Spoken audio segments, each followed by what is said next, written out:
നമസ്കാരം. പിണറായി വിജയൻ മുഖ്യമന്ത്രിയെ അധികാരത്തിലെത്തിയതിനു ശേഷം നിയമിച്ച 3 ദേവസ്വം ബോർഡ് പ്രസിഡന്റുമാരും ജയിലിലായി.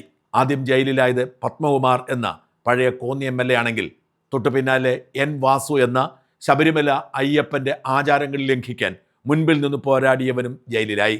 ഇപ്പോഴിത് വിവാദമായ സ്വർണ്ണമോഷണത്തിന് ശേഷം അവസാനം കയറി ചെന്ന് പണി ചോദിച്ചു വാങ്ങിയത് PS പ്രശാന്താണ്. ഈ മോഷണക്കേസ് പുറത്തു കൊണ്ടുവരാൻ സഹായിച്ചത് താൻ പ്രസിഡന്റായിരുന്നപ്പോഴാണ്. അതുകൊണ്ട് താൻ സുരക്ഷിതനാണ് എന്നായിരുന്നു PS പ്രശാന്ത് കരുതിയത്. എന്നാൽ പ്രശാന്തും അയ്യപ്പ കോപത്താൽ കിടുങ്ങിപ്പോയിരിക്കുന്നു. പ്രശാന്ത് അയ്യപ്പനെ വിളിച്ചതൊക്കെ വെറുതെയായി. പ്രശാന്തിനെ പൊക്കിയെടുത്തുകൊണ്ട് ജയിലിലടച്ചു. ജയിലിൽ ഇപ്പോൾ പ്രശാന്ത് കരഞ്ഞ് നിലവിളിക്കുകയാണ് എന്നാണ് ജയിലിൽ നിന്നുള്ള റിപ്പോർട്ടുകൾ സൂചിപ്പിക്കുന്നത്. താൻ നിരപരാധിയാണ്, തന്നെ കുടുക്കി എന്ന് പറഞ്ഞ് വിലപിക്കുകയാണ് പ്രശാന്ത്. ജയിലിലെ താമസം അത്ര സുഖകരമല്ല. ചെറുപ്പത്തിലെ ദാരിദ്ര്യത്തെ അതിജീവിക്കാൻ സഹായിച്ചത് ഉമ്മൻചാണ്ടിയായിരുന്നു.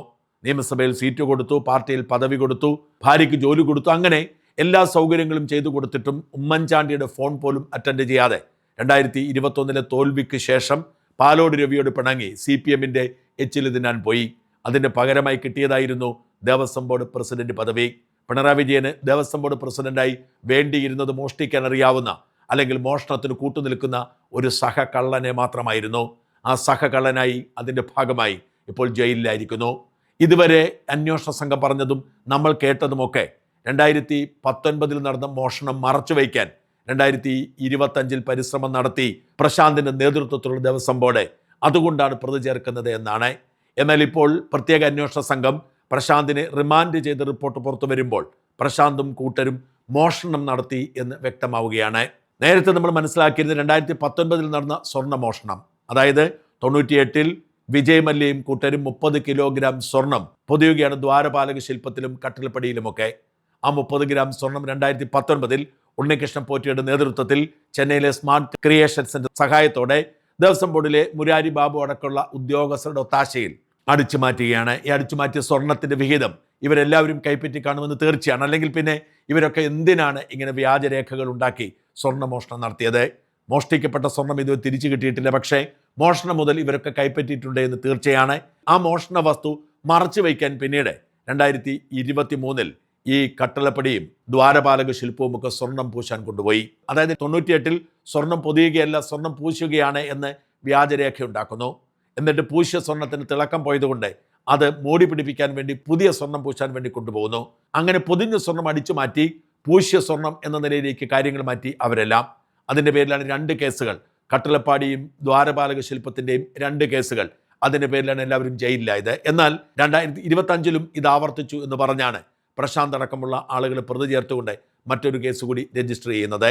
ഇതുവരെ നമ്മൾ കേട്ടതും അറിഞ്ഞതും 2019 നടന്ന മോഷണം തിരിച്ചറിയാതിരിക്കാൻ വേണ്ടി പഴയതുപോലെ തന്നെ സ്വർണം നഷ്ടപ്പെട്ടു പോയി, പൂശ്യ സ്വർണത്തിന് തിളക്കം നഷ്ടപ്പെട്ടു എന്ന് രേഖയുണ്ടാക്കി നിയമവിരുദ്ധമായി ചട്ടവിരുദ്ധമായി ദ്വാരപാലക ശില്പങ്ങൾ ചെന്നൈയിലേക്ക് കൊണ്ടുപോയി എന്നാണ്. നിലവിലുള്ള ചട്ടമനുസരിച്ച് സന്നിധാനത്തെ വിലപിടിപ്പുള്ള ഒരു വസ്തുവും സന്നിധാനത്തിന് പുറത്തേക്ക് കൊണ്ടുപോകാൻ നിയമമില്ല. അറ്റകുറ്റപ്പണികൾ അവിടെ തന്നെ നടത്തണം. മാത്രമല്ല ഇതിനെല്ലാം നടപടിക്രമങ്ങൾ പാലിക്കണം. സ്പെഷ്യൽ കമ്മീഷന് അനുമതി വേണം. നടപടിക്രമങ്ങളൊക്കെ ഇവർ വ്യാജമായി ഉണ്ടാക്കിയെടുത്തു. എന്നാൽ സ്പെഷ്യൽ കമ്മീഷണറെ അറിയിച്ചില്ല. മാത്രമല്ല പുറത്തേക്ക് കൊണ്ടുപോകരുത് എന്ന് ചട്ടം ലംഘിച്ചു. ഈ ചട്ടം ലംഘിക്കാൻ കൂട്ടുനിന്നതും അതിനുവേണ്ടി ഒത്താശ ചെയ്തതും പ്രശാന്ത് നേരിട്ടാണ്. അങ്ങനെ കൊണ്ടുപോയി സ്വർണം പൂശി കൊണ്ടുവന്നത് നേരത്തെ നടന്ന സ്വർണ്ണ മോഷണം മറച്ചു വയ്ക്കാനായിരുന്നു എന്നതായിരുന്നു ഇതുവരെയുള്ള കേസ്. എന്നാൽ റിമാൻഡ് റിപ്പോർട്ടിൽ പറയുന്നു ഈ സ്വർണം പൂശാൻ കൊണ്ടുപോയപ്പോഴും സ്വർണം മോഷ്ടിച്ചെന്ന്.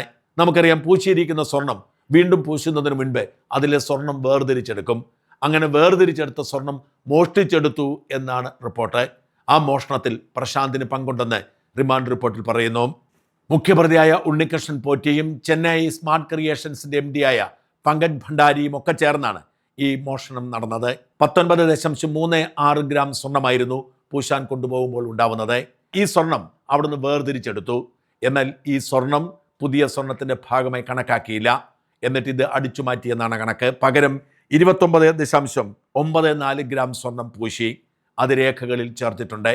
അങ്ങനെ ആദ്യം അഴിച്ചു മാറ്റിയ 19.236 സ്വർണം പ്രശാന്തിന്റെ സംഘം മോഷ്ടിച്ചു എന്നാണ് പുതിയ കേസിൽ പറയുന്നത്. തിരിച്ചു വന്ന ദ്വാരപാലക ശില്പത്തിൽ 291.904 ഗ്രാം സ്വർണമുണ്ടായിരുന്നെന്നും ഇത് പുതുതായി ചേർത്ത സ്വർണം കൂടി ഉൾപ്പെടെയാണ്. അതായത് കൊണ്ടുപോയതിനേക്കാൾ കൂടുതൽ സ്വർണമുണ്ട്. എന്നാൽ 29.94 ഗ്രാം സ്വർണം പുതുതായി ചേർത്തു എന്ന് പറയുന്നുണ്ട്. അങ്ങനെയെങ്കിൽ പഴയ സ്വർണം എവിടെ എന്ന അന്വേഷണമാണ് അന്വേഷണ സംഘത്തെ എത്തിച്ചത്. അതും മോഷ്ടിക്കപ്പെട്ടെന്ന്. ഇത് മോഷ്ടിക്കാൻ വലിയ തിരിമറികൾ നടന്നതായി വ്യക്തമാവുന്നു. ഈ തിരിമറികൾ നടത്തിയതിൻ്റെ പിന്നിൽ പ്രശാന്താണ് എന്നാണ് കണക്കാക്കുന്നത്. സ്മാർട്ട് ക്രിയേഷൻസിലേക്ക് സ്വർണം കൊണ്ടുപോകരുതെന്നും പഴയ സ്വർണം വേർതിരിച്ചെടുക്കാനുള്ള സംവിധാനം അവിടെ ഇല്ലെന്നും റെജിലാൽ എന്ന തിരുവാഭരണ കമ്മീഷണർ കത്തുകൊടുത്തിരുന്നു. 2025 ജൂലൈ 30 ഈ റിജിലാൽ ആദ്യം കത്തുകൊടുക്കുന്നത്. എന്നാൽ നടപടിയൊന്നും ഉണ്ടായില്ല. ഓഗസ്റ്റ് 8 റിജിലാൽ വീണ്ടും കത്തയച്ചു.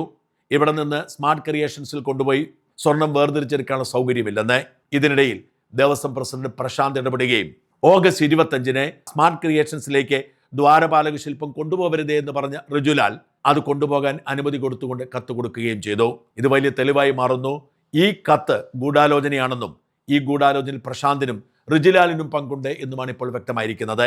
ഇത് കൊടുത്തുവിടരുതേ എന്ന് പറഞ്ഞ റിജിലാലും ഈ കേസിൽ പ്രതിയാവുകയും അറസ്റ്റ് ചെയ്യപ്പെടുകയും ചെയ്യുന്ന സാഹചര്യം പ്രശാന്തിന്റെ സമ്മർദ്ദത്തിന് വഴങ്ങി കത്ത് തിരുത്തി കൊടുത്തതുകൊണ്ടാണ്. ആദ്യം കൊടുത്ത 2 കത്ത് അടക്കമുള്ള വിവരങ്ങൾ അന്വേഷണ സംഘം കണ്ടെത്തിയിട്ടുണ്ട്. ദേവസ്വം ബോർഡ് പ്രസിഡന്റും അംഗങ്ങളും തിരുവാഭരണ കമ്മീഷണറും മുരാരി ബാബുവും അടക്കമുള്ളവർ ഗൂഢാലോചന നടത്തിയാണ് സ്പെഷ്യൽ കമ്മീഷൻ അറിയാതെ ഈ കട്ടിളപ്പടി പുറത്തേക്ക് കൊണ്ടുപോകുന്നത്. ഇങ്ങനെ കൊണ്ടുപോകാൻ ഒരു കോൺട്രാക്റ്റും ഇവർ തമ്മിൽ ഏർപ്പെട്ടിരുന്നില്ല. ദ്വാരപാലക ശില്പം ഇളക്കിക്കൊണ്ട് കൂളായി അവർ പോയി. അത് സംബന്ധിച്ചൊരു എഗ്രിമെന്റും ഒപ്പുവെച്ചിരുന്നില്ല. എന്നാൽ പിന്നീട് ഇത് വിവാദമാകുമെന്നായപ്പോൾ ബാംഗ്ലൂരിലെ ബെള്ളാരിയിൽ നിന്ന് ഒരു മുദ്രപത്രം വാങ്ങി വ്യാജമായി കരാർ എഴുതുകയും ഈ കരാർ മുൻകാല പ്രാബല്യത്തോടുകൂടി നിലവിൽ വരുന്ന തരത്തിൽ ദേവസ്വം ബോർഡ് ഉദ്യോഗസ്ഥർ ഒത്താശ ചെയ്ത് രേഖയാക്കുകയും ചെയ്തു എന്ന് റിമാൻഡ് റിപ്പോർട്ടിൽ പറയുന്നു. എന്തായാലും സ്വർണ്ണമോഷണം മറച്ചു വയ്ക്കാൻ മാത്രമല്ല പ്രശാന്തിന്റെ നേതൃത്വത്തിൽ ശ്രമം നടന്നത്, നേരെ മറിച്ച് സ്വർണം മോഷ്ടിക്കുകയും ചെയ്തു എന്ന് റിമാൻഡ് റിപ്പോർട്ടിൽ പറയുന്നതോടെ താൻ നിരപരാധിയാണ് എന്ന പ്രശാന്തിന്റെ വാദം നിഷ്ഫലമാവുകയാണ്. ഉമ്മൻചാണ്ടിയെ ചതിച്ച് കോൺഗ്രസ് പാർട്ടി വിട്ട് പിണറായിയുടെ അടുക്കളയിലേക്ക് ചേക്കേറിയ പ്രശാന്ത് ഈ കാലയളവിൽ വലിയ ആഡംബര മന്ദിരം പണിതത് അക്കാലത്ത് തന്നെ വാർത്തയായിരുന്നു. എന്നാൽ ആഡംബര മന്ദിരത്തിൽ താമസിക്കാൻ ഭഗവാൻ അയ്യപ്പൻ അവസരം കൊടുത്തില്ല. പ്രശാന്ത് ഇപ്പോൾ കൊല്ലം ജയിലിൽ കിടന്ന് നിലവിളിക്കുകയാണ്.